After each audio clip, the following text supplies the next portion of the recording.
As Israel faces an onslaught of criticism in the aftermath of the strike on the aid workers, as well as renewed pressure in the United Nations from the Palestinian Authority, what are the next steps? Here to discuss with us is Fleur Hassan Nahoum, Special Envoy at Israel's Ministry of Foreign Affairs. Fleur, thank you for joining us as always. First off, I would love to get your take on this tragic airstrike that killed 7 aid workers. Israel has taken responsibility, but we see the outrage already. Is it justified, or is Israel being judged too harshly? Well, first of all, we have to say this is a terrible tragedy, a terrible mistake.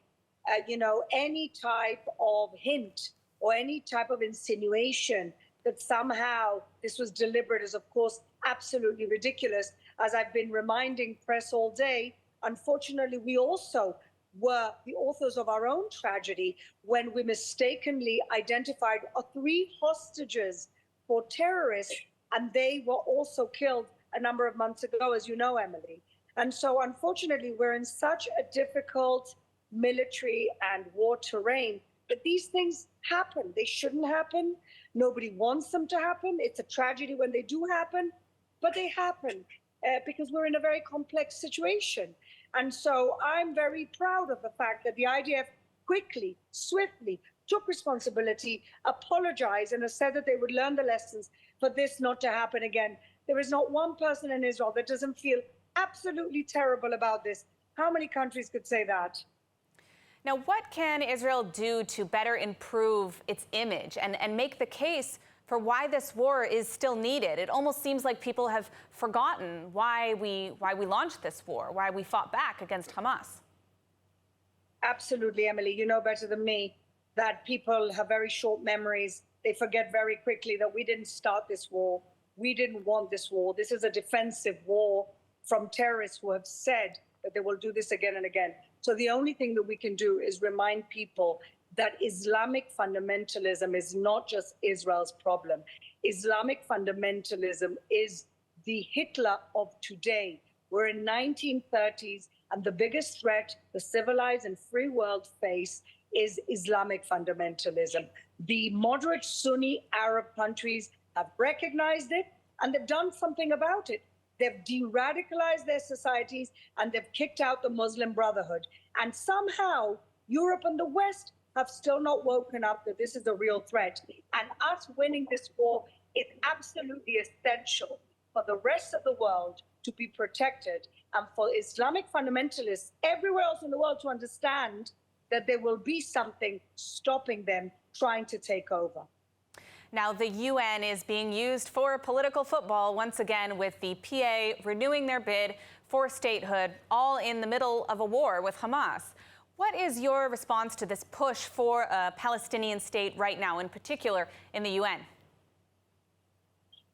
Well, I just feel it's so hypocritical. There are so many other organizations around the world and separatist groups around the world that nobody even talks about. So many other issues. They talk about famine. There's an ongoing famine in Sudan that nobody cares about, and nobody's there lifting food, and no organizations are there trying to help out. And so this is always the double standards that we face with the UN. And it's something that we've learned to live with. Unfortunately, we are still in this situation. We just heard that the president of Spain has given us even a deadline that by July, he's going to be announcing a 2-state solution. I can't find this more hypocritical from the country that has a separatist movement in Catalonia that want to separate and secede from Spain, how they are saying that they're going to be unilaterally declaring a Palestinian state. Ultimately, it's not about giving a prize and not giving a prize. They can declare anything they want. The question is this: can the Palestinians rule themselves? Do they have the institutions of government? Can they actually take care of their people? And I think that it's been proven over the last 20 years, if something has been proven, is that the Palestinians cannot be autonomous because all they are concerned with is either stealing from their people or wanting to destroy the state of Israel.